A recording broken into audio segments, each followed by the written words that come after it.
verses 1 to 13. There is no condemnation now for those who live in union with Christ Jesus. For the law of the Spirit which brings us life in union with Christ Jesus has set me free from the law of sin and death. What the law could not do because human nature was weak, God did. He condemned sin in human nature by sending His own Son, who came with a nature like man's sinful nature, to do away with sin. God did this so that the righteous demands of the law might be fully satisfied in us who live according to the Spirit and not according to human nature. Those who live as their human nature tells them to have their minds controlled by what human nature wants. Those who live as the Spirit tells them to do have their minds controlled by what the Spirit wants. To be controlled by human nature results in death. To be controlled by the Spirit results in life and peace. And so a person becomes an enemy of God when he is controlled by his human nature, for he does not obey God's law, and in fact, he cannot obey it. Those who obey their human nature cannot please God. But you do not live as your human nature tells you to. Instead, you live as the Spirit tells you to. In fact, God's Spirit lives in you. Whoever does not have the Spirit of Christ does not belong to Him. But if Christ lives in you, the Spirit is life for you. Because you have been put right with God, even though your bodies are going to die because of sin. If the Spirit of God who raised Jesus from death lives in you, then He who raised Christ from death will also give life to your mortal bodies by the presence of His Spirit in you. So then, my brothers, we have an obligation, but it is not to live as our human nature wants us to. For if you live according to your human nature, you are going to die. But if the Spirit will put to death your sinful actions, you will live. Purihin natin ang Panginoon. Kaya naman hindi na pinakatulang mga karusahan ang mga nanginibag sa Kristo Jesus. Wala na ako sa ilalim ng batas ng kasalanan at kamatayan, sapagkat pinalaya na ako ng batas ng Espiritong nagbibigay buhay, bunga ng pakikipag-isa kay Kristo Jesus. Ginawa ng Diyos ang hindi nagawa ng kasulatan ng kautusan dahil sa likas na hinaan ng tao. Sinubo niya ang kanyang sariling anak sa anyo ng taong makasalanan upang maging nagawa para sa kasalanan, at sa anyong ito ay hinagulan niya ang kasalanan. Ginawa niya lahat ng ito upang ang hinihingi ng kautusan ay maisako para sa atin na namumuhay ayon sa Espiritu at hindi ayon sa laman. Sapagkat ang namumuhay ayon sa ibig ng laman ay nahuhumaling sa mga bagay ukol sa laman. Ngunit ang namumuhay sa patnubay ng Espiritu ay nagsisikap ukol sa mga bagay na espiritual.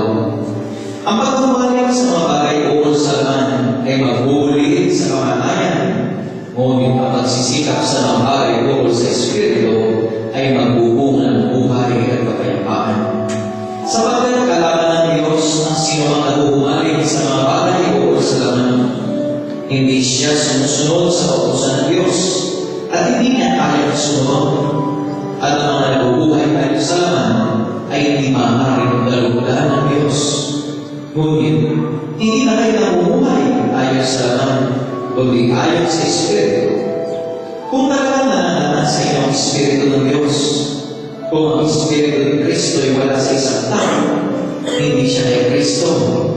Ngunit, kung ang nasa inyo si Kristo, bagamat patay na ang inyong mga katawan dahil sa kasalanan, buhay naman ang inyong Espiritu dahil sa kinawalang sala kayo.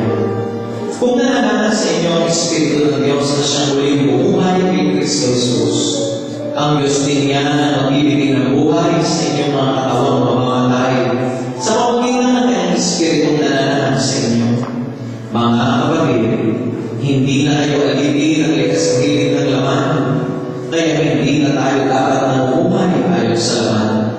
Sapagkat mamamatay tayo o nabubuhay kayo sa laman, ngunit kung pinatay ninyo sa pamamagitan ng Espiritu Santo ang mga gawa ng laman, mabubuhay kayo. Brothers and sisters, ito po, napakaganda balita ng ating Panginoon. To God be the glory.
Announcement muna tayo.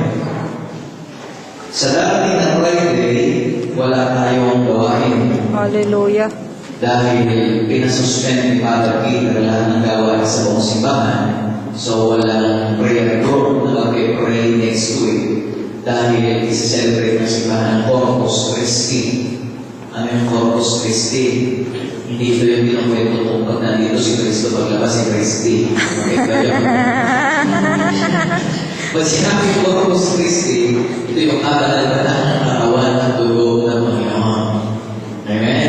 Okay, next week is a celebration, so mag-exposition ng blessings sa amin. If I'm not mistaken, sabi ni Brother Derek, na oras yata natin alas 11. Tama ka? Alas 10.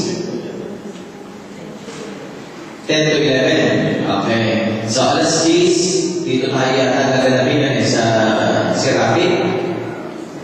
So, whatever, kung saan ang gaganapin nyo. Basta kung makita nyo may na-expose ng blessed sacrament, yun na yun. Ngayon, gawin natin, mga anak na isa dahil lahat magsusuot tayo ng kulay puti. Okay? Nakadali tayong puti.